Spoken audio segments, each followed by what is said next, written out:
खैर तो है ज़ैनब, मुझे लगा तुम कॉल नहीं करोगी, लेकिन दूसरी बार कर रही हो तुम। आतिफ को पता चल गया है कि तुम यहीं रहती हो। उसे कैसे पता चला कि मैं यहाँ हूँ? मालूम नहीं मुझे। करीम साहब के मुलाजिमों में से किसी एक ने बताया है उसे।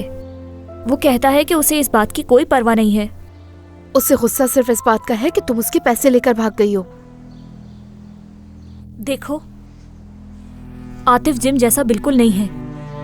वो इंतहाई घटिया आदमी है। घर से बाहर मत निकलना। हाँ बिल्कुल, मैं घर से नहीं निकलूंगी, रिस्क नहीं लेना मुझे।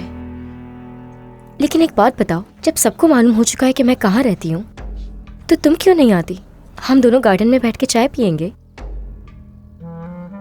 मैं बोर हो रही हूँ। जब करीम साहब आते हैं तो मैं उनके सामने ऐसे जाहिर करती हूँ कि मैंने बहुत काम किया है, और उनके आने से पहले मैं कुछ नहीं करती, बैठी रहती हूँ।